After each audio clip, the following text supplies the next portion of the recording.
Le général Custine avait une belle position derrière la quiche. Il ne s'arrêta pas et préféra se retirer derrière les lignes de la lutte.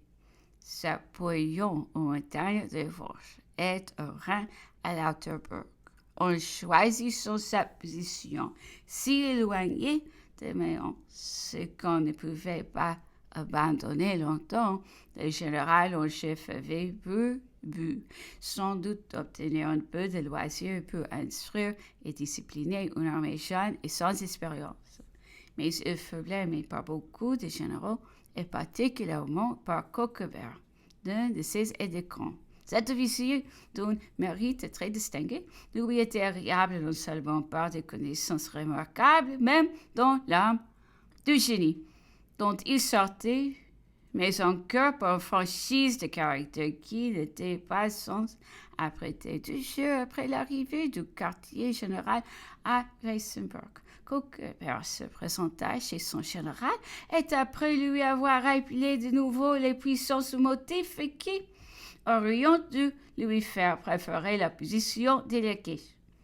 Il lui dit durement qu'il aurait des rues fâcheux sur sa détermination contraire et que le mot de trahison avec même été prononcé.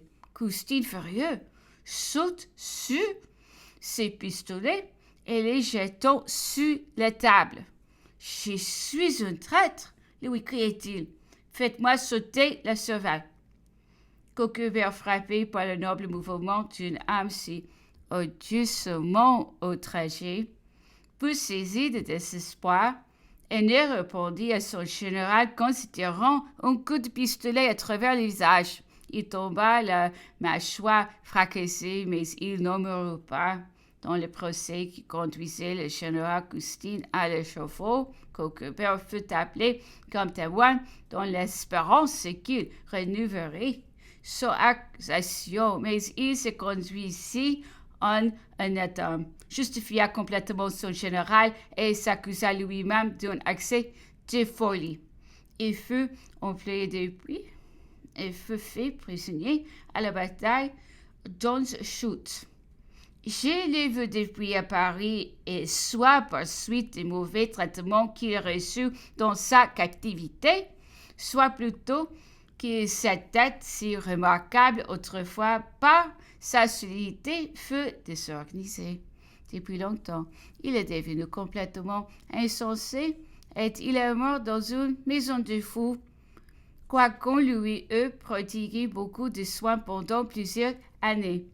Le départ du général Houchard laissa vacante la place du chef d'état-major général de l'armée.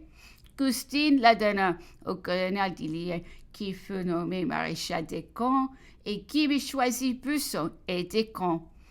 J'acceptai cet emploi avec une grande joie parce que c'était un avancement et aussi parce qu'il me donnait l'avantage inappréciable de m'instruire. L'armée alors ne s'élevait pas à 40 000 hommes. La composition des généraux était bonne. La plus grande partie d'entre eux appartenait à cette partie de la noblesse qui avait donné des preuves de fidélité à la patrie en la défendant contre les étrangers. Ils en furent cruellement punis. La méfiance contre les nobles devenait chaque jour plus inquiète dans le nouveau gouvernement. L'armée avait pris d'aide des commissaires de la Convention qui partageaient cette méfiance. L'étendue des pouvoirs dont ils étaient revêtus leur fit contracter promptement les abus. Les généraux en chef étaient obligés de leur communiquer et de débattre avec eux, non seulement ces plans, mais encore tous les détails de l'armée. Ils étaient la source de toutes les grâces et bientôt leur influence devint dangereuse et fatale à la considération du général en chef. Beaucoup de généraux se portaient avec passion cette hauteur de proconsul qu'ils affectaient avec eux et souvent ils la seront échappés des plaisanteries offensantes. Les caractères violents du général Custine refusaient souvent avec emportement les contradictions que l'absence de toute convenance d'instruction militaire rendait insupportable. La situation devenait chaque jour plus difficile. Il fallait cependant agir. La communication avec l'Indo n'était plus militairement établie. Les sièges de Mayence s'étaient poussés avec vigueur. Custine fut nommé à cette époque commandant en chef de l'armée du Nord, à la place au général Dampierre, qui venait d'être tué. Il ne voulut pas quitter l'armée du Rhin. Sans les voir tirer de la mauvaise position où elle se trouvait, il attaqua l'ennemi sur toute la ligne, mais sans succès. On a publié dans ce temps qu'il avait voulu faire battre son armée par le cœur des émigrés. Calomnie absurde! À peine avons-nous de cette troupe dans cette journée d'où 17 la vérité est 17 mai, la vérité est que le général qui commandait la droite de l'ennemi alors tueur que nos pays freins aux ordres qu'il avait reçus ou qu'il ne les exécuta formellement. L'ennemi qui, d'après le plan du général en chef, devait être tourné par sa gauche, n'étant point attaqué, se trouva en force devant le centre de l'armée commandée par Custine.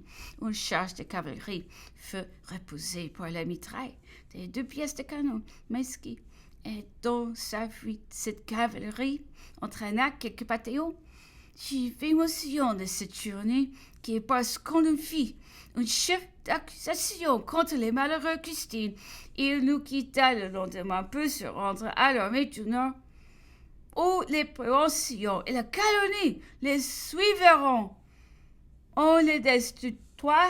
Bientôt après, il fut mandé à Paris et il y périt sur l'échafaud.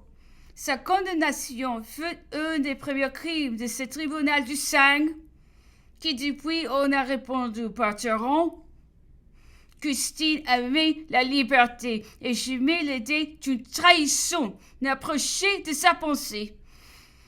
Les sécures de la religion adouceront l'horreur de ces derniers moments. Et tel était l'espèce de fanaticisme de ce temps qu'un homme qui s'était toujours montré intrépide dans les dangers fut accusé de pusillanimité. Parce qu'en allant au supplice, il était accompagné d'un ecclésiastique.